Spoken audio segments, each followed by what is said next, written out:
Everyone welcome back to my channel. मी कोमल तुमचं अगदी मनापासून स्वागत करते. आय होप तुम्ही पण मस्त आणि मजेतच असणार. सो आम्ही निघालेलो होतो निगडीकडे जाण्यासाठी. पिंपरी चिंचवडमध्ये निगडी म्हणून एक गाव आहे. सो आम्ही तिथंच जाणार होतो आणि आम्ही कशासाठी जाणार होतो ते पण तुम्हाला पुढे सांगतेच. तर आम्ही जाणार होतो उद्यानला, भक्तिशक्ती म्हणून उद्यान आहे. सो आम्ही तिथंच जात होतो. गेल्या गेल्या म्हणजे हायवेला तेच भक्तिशक्ती म्हणून एक उद्यान आहे. सो आम्ही तिथं जायला निघालो. तुम्ही बघू शकता बाजूला सर्व गाड्या वगैरे जात आहेत आणि लगेच त्याच्या कडेला गार्डन आहे.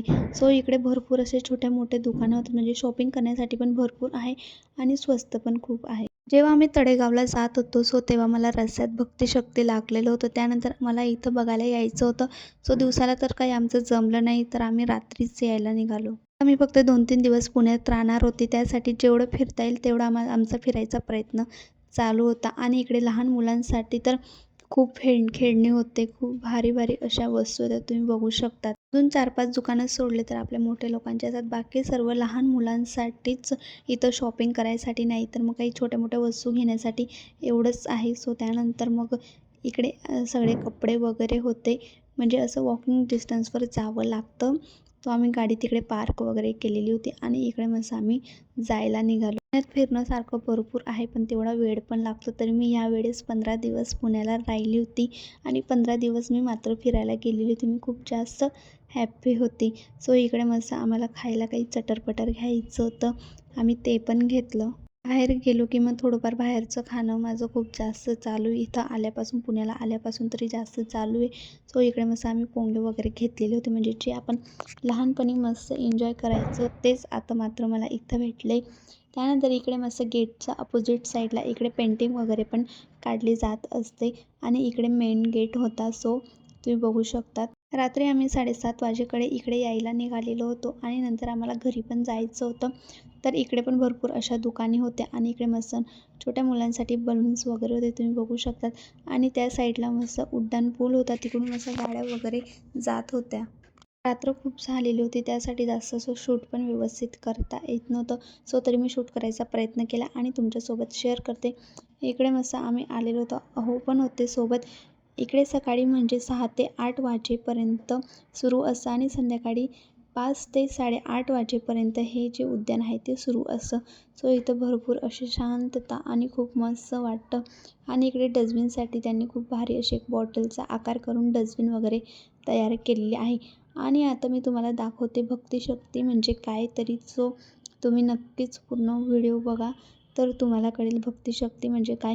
इकडे मस्त असं वॉकिंग डिस्टन्सवर चालावंच लागतं आणि सगळीकडे तुम्ही बघू शकतात मस्त असं गार्डनिंग त्यांनी केलेलं आहे, म्हणजे लोकांना बसण्यासाठी खूप भारी अशी एक व्यवस्था आहे. इकडे त्यांनी भक्तिशक्तीची गौरवगाथा दिलेली आहे. सो मी तुम्हाला वाचून दाखवते. आणि म्हणजे रात्री असल्यामुळे एवढं तर काही क्लिअर दिसत नव्हतं, तरी मी तुमच्यासोबत हा व्हिडिओ शेअर करायचा प्रयत्न करते. मी तुम्हाला आता भक्तिशक्तीची गौरवगाथा जी आहे ती व्यवस्थित सांगणार आहे. भक्तिशक्ती ही महाराष्ट्र धर्माच्या दैवीगाथा परंपरेचे 2 उत्तुंग शिखरे. अधर्म व अनाचाराचा काळोख पसरलेला असताना शिवरायांच्या रूपाने सद् धर्मसूर्याचा उदय झाला. या सूर्याला सामावून घेणारे आभाळ झाले जगद्गुरू संत तुकाराम महाराज. पराक्रम, त्याग आणि वैराग्य यांचे प्रतीक असलेला एक ध्वज त्यांनी दोघांनी आपल्या मार्गाने उंच फडकवत नेला. साध्या भोळ्या व क्षात्रतेजाने रचलेल्या मराठी जनसागराने या दोन्ही भागात आपले तन मन धन अर्पण केले.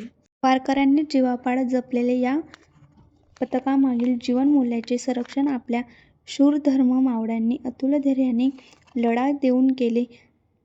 तर संतांनी या शक्तीला नैतिक अधिष्ठान देऊन प्रबोध दिली. अशा या भक्ती व शक्तीच्या अपूर्ण संयोगाची ही गौरवशाली यशोगाथा. तर इथे छत्रपती शिवाजी महाराज व तुकाराम महाराज यांची प्रतीक भेट असं दाखवलेलं आहे. सो हाच व्हिडिओ मी तुमच्यासोबत शेअर केलेला आहे. असं म्हणतात आपले संत तुकाराम महाराज आणि छत्रपती शिवाजी महाराजांनी इथं असं एक प्रतीक म्हणजे ध्वज फडकवलेला आहे. तुम्ही बघू शकतात किती मोठा ध्वज त्यांनी फडकवलेला आहे. सो त्यामुळे भक्तिशक्ती असं नाव दिले आहे. तुम्ही बघू शकतात सर्वीकडे मस्त उड्डाण पूल आहे आणि त्यामध्ये हे भक्तिशक्तीचं एक उद्यान त्यांनी छान पद्धतीने असं तयार केलेलं आहे. मीही इथं फर्स्ट टाईम आलेली होती. छानसं असेच मस्त गार्डन वगैरे बघितलं, थोडासा टाईम स्पेंड केला आणि लगेच बाहेर आलो. मी इथं मस्त असे स्टिकर वगैरे घेतलेले होते बटरफ्लायचे. त्यानंतर आम्ही घरी जायला निघालो. आणि मस्त आम्ही दाबेली खाल्ली, खूप टेस्टी होती. माझ्या बहिणीचा मला फोर्स होता की तू इथली दाबेली खा, म्हणजे तुला खूप जास्त आवडेल. आणि ही दाबेली आमच्या खानदेशी माणसाकडूनच आम्ही खाल्लेली होती, त्यामुळे मला भरपूर आनंद झाला. म्हणजे पुणे शहरात पण आमचे खानदेशचे लोक पुढे जात आहेत.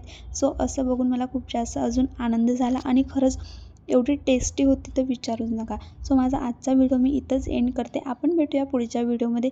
जर तुम्ही चॅनलवर नवीन असाल तर सबस्क्राईब करा.